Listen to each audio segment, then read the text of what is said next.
آج ہم شہنشاہ بابر کی کہانی کو ایک بالکل الگ نظر سے دیکھیں گے۔ یہ کہانی تاریخ کی کتابوں سے نہیں بلکہ پیرومقل قادروف کے مشہور ناول ظہیر الدین بابر سے لی گئی ہے۔ ایک ایسا ناول جو ایک بادشاہ کی زندگی کو بالکل نئے معنی دیتا ہے۔ یہ صرف الفاظ نہیں، یہ ایک نوجوان شہزادے کے خواب ہیں، اس کی امیدیں ہیں۔ یہی وہ آواز ہے جو ہمیں پیرمخل قادروف کے ناول کے بالکل شروع میں سنائی دیتی ہے اور ہمیں سیدھا اس دنیا میں لے جاتی ہے جہاں تاریخ اور تخیل ایک ہو جاتے ہیں۔ ایک بڑی سلطنت کے پیچھے جو انسان تھا، اسے سمجھنے کے لیے آئیے اس خاص تاریخی ناول میں اترتے ہیں۔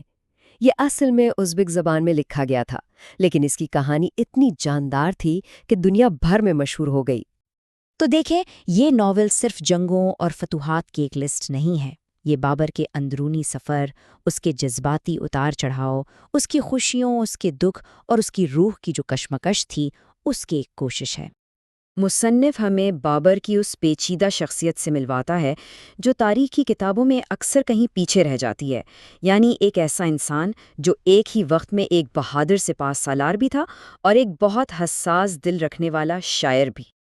تو چلیں اب بابر کی جوانی کے اس دور میں چلتے ہیں جب وہ ایک شہنشاہ نہیں تھا بلکہ ایک ایسا نوجوان تھا جو اپنے حالات اور اپنی قسمت سے لڑ رہا تھا۔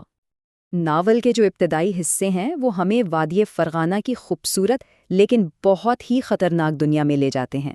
یہ وہ جگہ ہے جہاں بابر کی جوانی گزری اور اس کی شخصیت نے شکل پکڑی۔ ذرا سوچیں، اس دنیا میں زندہ رہنا ہی اپنے آپ میں ایک روزانہ کی جنگ تھی، اور نوجوان بابر کو ہر قدم پر ایسے خطرات کا سامنا تھا جو اس کے وجود تک کو ختم کر سکتے تھے۔ ناول میں بابر کی زندگی کا جو سب سے بڑا اور شاید سب سے دردناک پہلو سامنے آتا ہے، وہ ہے بار بار اپنے وطن، اپنے گھر اور اپنی بادشاہی کو کھو دینے کا دکھ۔ یہ سفر صرف ایک فوجی مہم نہیں تھا، بلکہ یہ جلاوطنی اور امید کے بیچ کئی دہائیوں پر پھیلی ایک ایسی جدوجہد تھی جس نے بابر کو وہ بنایا جو وہ تھا۔ تو اصل بات یہ ہے کہ ہر شکست نے بابر کے عزم کو توڑا نہیں بلکہ اور بھی مضبوط کر دیا۔ اس کے کردار میں وہ گہرائی پیدا کی جو تاریخ کے بڑے لوگوں کی پہچان ہوتی ہے۔ اور یہی گہرائی ہمیں بابر کی شخصیت کے دو بالکل مختلف بلکہ یوں کہیں کہ متضاد پہلوؤں تک لے آتی ہے جنہیں یہ ناول بہت ہی خوبصورتی سے ہمارے سامنے رکھتا ہے۔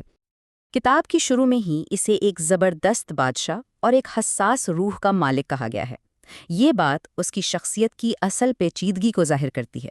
سمجھیں کہ ایک ہی انسان کے اندر دو الگ دنیائیں آباد تھیں۔ یہ جو دو تصویریں ہیں نا، یہ اس کی عملی زندگی اور اس کی سوچ کی دنیا کے بیچ جو ایک مسلسل کشمکش چلتی رہتی تھی، اس کی بہترین مثال ہیں، اور یہی اس کی شخصیت کا سب سے دلچسپ پہلو ہے۔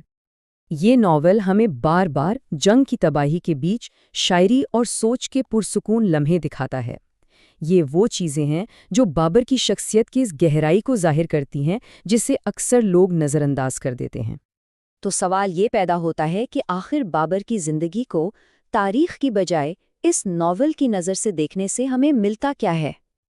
یہ ناول ہمیں تاریخ کے خشک حقائق کے پیچھے چھپے ہوئے انسانی جذبات، اس کی امیدوں، اس کی قربانیوں اور اس کے درد سے سیدھا جوڑتا ہے۔ پچھلی کئی دہائیوں سے اس ناول نے بابر کی ایک ایسی انسانی تصویر پیش کی ہے جو صرف تاریخی حقائق سے کئی زیادہ آسانی سے سمجھ میں آتی ہے اور یاد رہ جاتی ہے۔ آخر میں یہ سوال ہمارے ذہن میں رہ جاتا ہے کہ کہانیاں کس طرح ماضی کو صرف لکھتی نہیں بلکہ اسے زندہ کر دیتی ہیں، اور ہمیں تاریخ کو صرف جاننے نہیں بلکہ اسے محسوس کرنے میں بھی مدد دیتی ہیں۔